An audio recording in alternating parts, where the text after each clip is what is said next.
তখন কিন্তু একটু লাউড বাজালাম, কোনো ক্ষতি নেই, কারণ তখন আমার ভোকালটা কিন্তু লাগছে না, আমি গাইছি না, তখন আমি মিউজিক পার্ট বাজাচ্ছি। তারপরে দিনে দিনে মূল্য বিনে, তখন আমি নর্মাল যেরকম সাউন্ড কম, একটু লাউডটা কম করে তখন আমি কিন্তু গাইব। সা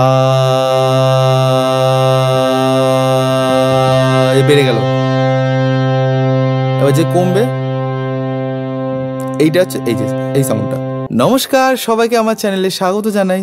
আশা করি আপনারা সবাই ভালো আছেন, সুস্থ আছেন এবং মন দিয়ে রেয়াজ করছেন। তো আজকে হারমোনিয়ামের উপর কিন্তু একটা লেসন নিয়ে আসলাম, যে হারমোনিয়াম বাজানোর সঠিক পদ্ধতি কী, বা গান করার সময় আপনারা হারমোনিয়াম কীভাবে বাজাবেন, বা মিউজিক পার্ট বাজানোর সময় আপনারা হারমোনিয়াম কীভাবে বাজাবেন, এবং হারমোনিয়ামে কতটা প্রেশার দিয়ে বাজাতে হয়, কী বাজালে বা কতটা প্রেশারে বা কোনভাবে বাজালে গলার ড্যামেজ হবে না, গলাটা পুরো ক্লিয়ার আপনারা শোনাতে পারবেন যখন গান করবেন, আর গলা মিষ্টি করতে পারবেন। চলুন আর বেশি সময় নষ্ট না করে আজকের এই ভিডিও শুরু করি।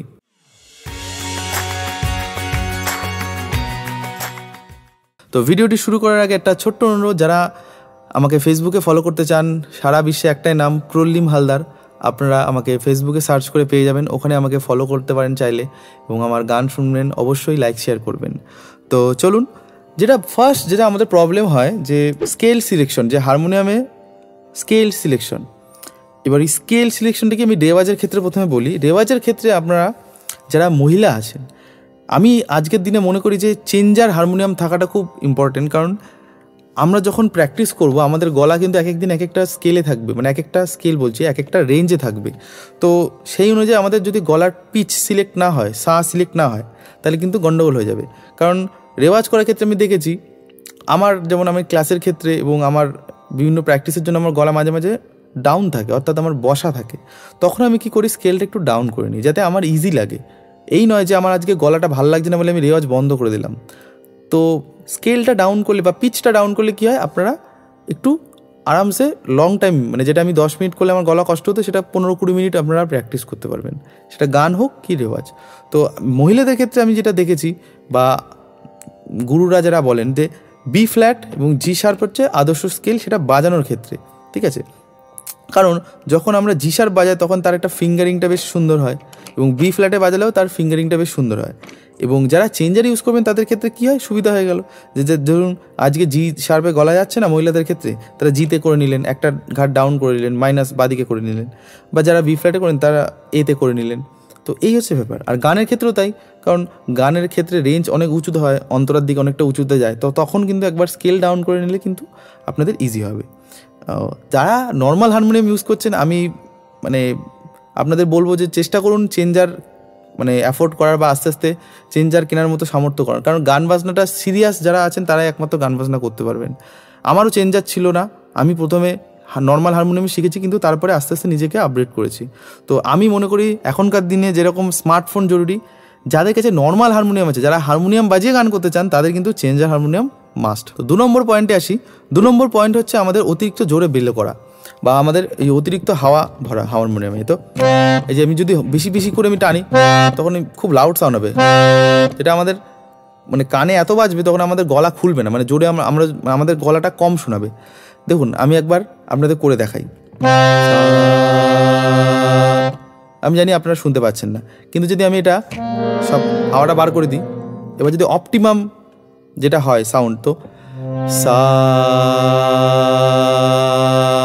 এইটা হচ্ছে রেওয়াজের সাউন্ড, বা হারমোনিয়ামটাকে জাস্ট, এটা যদি আপনার ভলিউম ভোকালের ভলিউম হয়, জাস্ট একটু নিচে রাখবেন, কখনো যেন উপরে না হয়, সমান হলেও ক্ষতি নেই, কিন্তু একটু নিচে রাখবেন।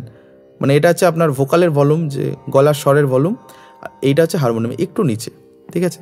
তো এটা আপনারা প্র্যাকটিস করবেন কীভাবে, প্রথমে সাটা বাজালেন বা কর্ডস দিলেন, বা যেটা যখন আপনারা প্র্যাকটিস করবেন বা গান গাইবেন, তো তখন আগে প্রথম কথা তো সব হাওয়া বার করে নিলেন, তারপরে আস্তে আস্তে বেলও করবেন, যে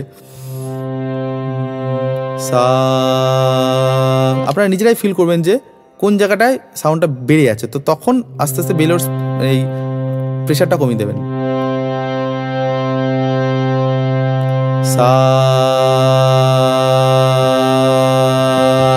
বেড়ে গেল, এবার যে কমবে এইটা হচ্ছে এই যে এই সাউন্ডটা। তো সা এইভাবে কিন্তু এটাকে ব্যালেন্স করবেন, ঠিক আছে। তো এটা ছিল 2 নম্বর পয়েন্ট। 3 নম্বর পয়েন্টে আসি। 3 নম্বর পয়েন্ট এর স্ট্রাকচারটা দেখুন। আমি কিন্তু হারমোনিয়াম এইভাবে নিয়ে বসিনি, আমি কিন্তু একটু কাত করে বসেছি। মানে এর যে কোনা অংশটা, এই কোনা অংশটা কিন্তু আমার মিডিলের থেকে একটু লেফট এরকম নিয়েছি। কখনো আমি সোজা করে বাজাচ্ছি না। সোজা করে বাজালে কী হবে, যখন আমি এরকম আমাদের দেখতে আমরা মনে করি যে মানে এরকম সোজা হয়, কিন্তু অ্যাকচুয়ালি একটু কোনা করে বাজালে কী হয়, সুবিধাটা আমি বলে দিচ্ছি। আমার এই দিকে যেতে আমার সুবিধা হয়, রাইট হ্যান্ড সাইডে। যখন আমি এরমভাবে বাজাবো, যদি সোজা করে নিই, তখন কী হবে, আমার হাতটা এই বুকের দিকে চলে আসছে বা পেটের দিকে চলে আসছে, তখন আমি কিন্তু আটকে যাচ্ছে, স্পিড বাড়বে না, কমফোর্ট হবে না। তো তার জন্য কী করবো, একটুখানি এটাকে টিল্ট করে নেবো, মানে লেফট সাইডটা একটু আমার পায়ের দিকে নিয়ে আসবো, ঠিক আছে। তাহলে কী হবে, আমার এই দিকটা মুভ করতে সুবিধা হবে। তো এইভাবে কিন্তু আমাদের মুভমেন্টটা ভালো হবে। তো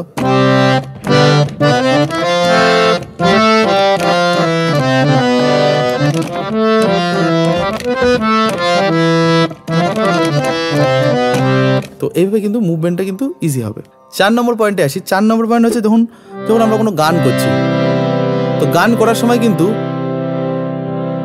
মানে যখন আমরা গান করব, ধরুন বধুয়া আমার চোখে, তখন কি করছি, আমি কিন্তু হারমোনিয়ামের সাউন্ডটা নিচে হচ্ছে, ওভার পাওয়ার জন্য না হয়।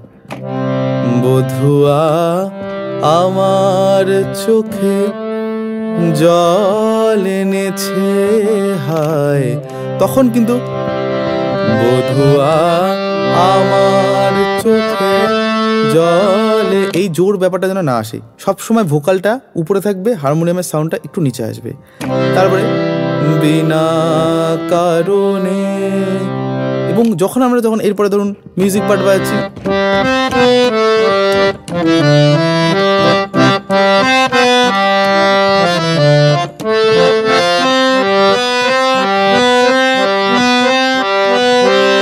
তখন কিন্তু একটু লাউড বাজালাম, কোনো ক্ষতি নেই, কারণ তখন আমার ভোকালটা কিন্তু লাগছে না, আমি গাইছি না, তখন আমি মিউজিক পার্ট বাজাচ্ছি। তারপরে দিনে দিনে মূল্য বিনে, তখন আমি নর্মাল যেরকম সাউন্ড কম, একটু লাউডটা কম করে তখন আমি কিন্তু গাইবো। এবং এটা সবথেকে বেস্ট হয় যখন মানে কেউ হারমোনিয়াম বাজে লাইভ পারফর্ম করে, তখন কি হয়, সাউন্ড ইঞ্জিনিয়ার বা মাইকের যারা মানে মিক্সিং ইঞ্জিনিয়ার যারা হয় বা যারা সাউন্ডটা অ্যাডজাস্ট করে, তাদের এটা সুবিধা হয়। কারণ সবসময় যখন তারা মানে লাউড সিগন্যাল পাবে তাদের মাইকে, তখন তারা কী করবে, সাউন্ডটা কমিয়ে দেবে। সাউন্ডটা কমিয়ে দিলে কী হবে, আপনি বারবার যারা সাউন্ডের দায়িত্বে যাতে বলবেন বাড়াতে হারমোনিয়ামের সাউন্ড শোনা যাচ্ছে না মনিটরে, তখন এই প্রবলেমটা হবে। তো তাদের যেন মাথা ঠিক থাকে, তারা যেন সিগন্যালটা ঠিকভাবে দেয়, সেই জন্য আপনাকে এই হাত বেলোর ব্যবহারটাও কিন্তু ঠিকভাবে করতে হবে। তো এই ছিল লাস্ট বোনাস টপিক যেটা আমি বলেছিলাম। তো এইভাবে কিন্তু আপনারা যদি হারমোনিয়ামটা সঠিকভাবে রেওয়াজ করার ক্ষেত্রে এবং গান করার ক্ষেত্রে আপনারা যদি ব্যবহার করেন, খুব ভালো হবে এবং আপনাদের আউটপুট, গান করার আউটপুট পারফরমেন্সটা কিন্তু আরও এনহ্যান্স করবে। তো এই ছিল আজকের ভিডিও। যারা আজকের ভিডিও দেখে কিছু না কিছু শিখেছেন, অবশ্যই আমাকে জানাবেন কমেন্টের মাধ্যমে। আর যারা আমার কাছে পার্সোনালি অনলাইন ক্লাস করতে ইচ্ছুক, তারা এই নাম্বারে কল বা হোয়াটসঅ্যাপ করে ডিটেলসটা জেনে নিতে পারবেন। তো আমি শুধু পার্সোনালি ক্লাস করাচ্ছি এখন অনলাইনে। তো দেখা হবে অন্য কোনো ভিডিও, অন্য কোনো পর্বে। ততদিন অবধি ভালো থাকুন, সুস্থ থাকুন এবং মন দিয়ে রেয়াজ করুন।